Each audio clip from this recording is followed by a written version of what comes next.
জয় হিন্দ বন্ধুরা, আশা করি আপনারা ভালো আছেন। আমি আপনাদের বন্ধু এক্স-সোলজার ফিরদৌস মণ্ডল। একটি স্টুডেন্ট সর্বপ্রথম ঠিক করে সে পড়াশোনা করবে, খুব ভালো রেজাল্ট করবে, মাধ্যমিকে ভালো রেজাল্ট হয়, তারপরেই তাদের বিভিন্ন পদে বিভক্ত হয়ে যায়। কেউ আর্টস নিয়ে থাকে, কেউ সায়েন্স নিয়ে থাকে, আবার কেউ ডিফেন্সের জন্য নিজেদেরকে রেডি করে। আর উচ্চ মাধ্যমিকের পরে তো তার আর কোনো উপায় থাকে না, কেননা উচ্চ মাধ্যমিকের পরে তার অবশ্যই রাস্তা ভাগ করতে হয়, অর্থাৎ তাকে নিজস্ব কোনো ওয়ে চুজ করতে হয়। তো উচ্চ মাধ্যমিকের পরে কেউ উচ্চশিক্ষায় শিক্ষিত হয়, আবার কেউ হচ্ছে কি জবের জন্য তার ফ্যামিলি থেকে প্রেশার হয়ে যায়। বিশেষ করে যাদের গার্জেনরা বেশ একটু বয়স হয়ে গেছে বা বাড়িতে পিছনে কোনো ব্যাকহ্যান্ডে কেউ সাপোর্ট করার থাকে না, তারা আর বেশি সাহস পান না বাচ্চাকে অতিরিক্ত পড়াতে। তারা চায় বাচ্চা একটি নিজের পায়ে দাঁড়াক এবং ভালো জায়গায় নিজেদের নাম করুক। তো আজকের আমাদের উত্তর 24 পরগনা থেকে একটি ভাই এসেছে এবং সাথে ওর বাবা এবং মা এসেছে। আমি ওদের বাড়ি কোথায় জেনে নেবো এবং সাথেও আমি ওনাদের ওয়েলকাম করছি। বাচ্চাটা আবারও বলি, এবছরই উচ্চ মাধ্যমিক পরীক্ষা দিয়েছে। আপনারা সবাই আশীর্বাদ করবেন যাতে এবছরেই ও সাকসেস হয়, অর্থাৎ 2025-26-এর যে এসএসসি জিডি আসছে বা তার আগে যে এক্সামগুলো হবে তাতে যেন ও সাকসেস হয়। তো সর্বপ্রথম আমি ওর ফ্যামিলিকে বা ওর পাপাকে আমি হচ্ছে কি ওয়েলকাম করবো। নমস্কার স্যার। নমস্কার। ভালো আছেন দিদি? নমস্কার। আচ্ছা, আপনি কোথা থেকে এসেছেন যদি বলেন?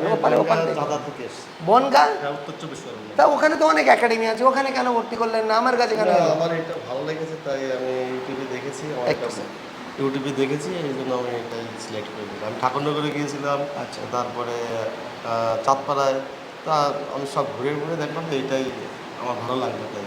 ধন্যবাদ স্যার। আবার বলি, দেখাটা কোনো বড় ব্যাপার না। আমি কি সঠিক টাইমের মধ্যে সাকসেস করতে পারছি? সাকসেস হতে গেলে বাচ্চাকে কিন্তু একটা নির্দিষ্ট টাইম আমার কাছে থাকতে হবে। এমন নয় যে এখানে ভর্তি হলো আর 2 মাস পরে বাড়িতে গিয়ে 4 দিনের ছুটিতে গিয়ে 4 মাস পরে এলো। সেই স্টুডেন্টের দায়িত্ব আমি কেন কোনো একাডেমির অনার নিতে পারবে না? যেহেতু আমরা নিজেরা একজন সোলজার ছিলাম, আমি নিজে বর্দিধারী, তো আমি জানি কিভাবে একজন সোলজার তৈরি করতে পারে হয়।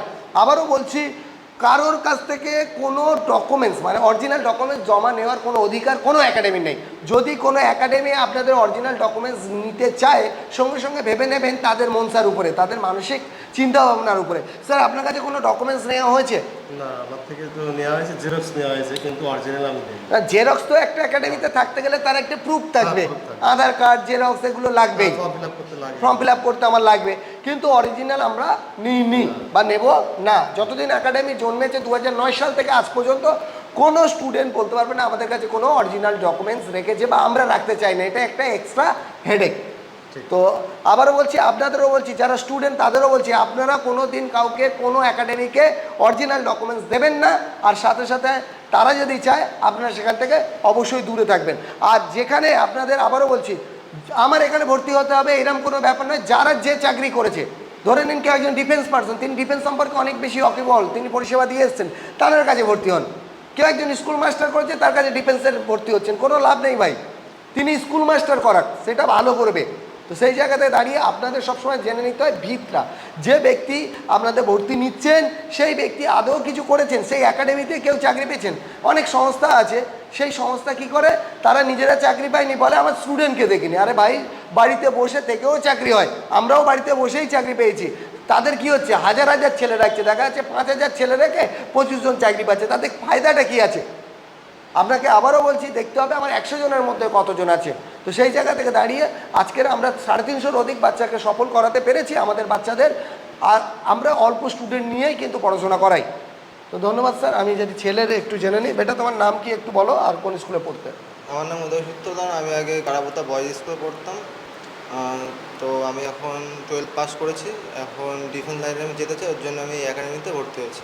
তোমার বাড়ি কোন থানার অন্তর্গত? আমার হচ্ছে বনগাঁ থানার অন্তর্গত। কি থানা? বনগাঁ। বনগাঁ। আচ্ছা, মাকে দাও, মা কিছু বলতে চান। নমস্কার দিদি। নমস্কার। আপনি ভালো আছেন? হ্যাঁ, ভালো হ্যাঁ, আছি। বলুন প্লিজ। ছেলেকে দিয়ে যাচ্ছেন, হ্যাঁ। কি কি দায়িত্ব দিচ্ছেন আমার উপরে সেটা বলে দিন। পুরো দায়িত্ব। পুরো দায়িত্ব দিচ্ছি যাতে ছেলে একটা ভবিষ্যতে একটা কিছু করে যাতে দেখাতে পারে। আচ্ছা, দাদা একটা কথা বলেছে ছেলের মুখে কোনো হাত দেবেন না, মানে এইটুকু আমার থাকবে, বাকি পুরো আপনার। আপনি যদি প্রয়োজন হতে পানিশমেন্ট করেন। একজন প্রকৃত শিক্ষক স্টুডেন্টের গায়ে হাত দেয় না। আবারও বলছি, একজন প্রকৃত শিক্ষক তার বাচ্চাকে বোঝাবে, বুঝিয়ে তার দায়িত্ব, প্রয়োজনে যদি প্রয়োজন হয় শক্তি প্রয়োগটা সবচেয়ে শেষ। আবারও বলছি, যখন কোনো টিচার শক্তি প্রয়োগ করবে সেই টিচার আর কোনো দিন সেই স্টুডেন্টটিকে নাও ফিরে পেতে পারে। অর্থাৎ ভালোবাসা দিয়ে এবং ওদের বুঝিয়ে ওদেরকে ডেভেলপ করাতে হবে। তো ধন্যবাদ দিদি, আপনি আশীর্বাদ করবেন, একটা মায়ের আশীর্বাদ সবচেয়ে বেশি আমাদের দরকার, আমার বাবা মায়ের আশীর্বাদ। আশীর্বাদ তোর মাথায় সবসময় থাকে। আমাদেরও মাথায় লাগবে। হ্যাঁ, আপনার কাছেও বললাম আশীর্বাদ, আমি একটা রাধাকৃষ্ণ রিয়ে নিয়ে থাকি একটা, ঠিক আছে, আমার আশীর্বাদ লাগবে। অবশ্যই অবশ্যই আপনাদের আশীর্বাদ থাকলে হবে। আমার আশীর্বাদ লাগবে। বাকি আমি বাচ্চাকে তৈরি করে নেবো হ্যাঁ। আর চেষ্টা করব। ওর এডুকেশন সত্যি খুব উইক, ও অঙ্কেই 25 পেয়েছিল মাধ্যমিকে, আর এখন তো ভুলেই গেছে। 0 লেভেল থেকে ওকে তৈরি করতে হবে, আমি চেষ্টা করবো সর্বোচ্চ। ঠিক আছে, ধন্যবাদ দিদি, হ্যাঁ ধন্যবাদ।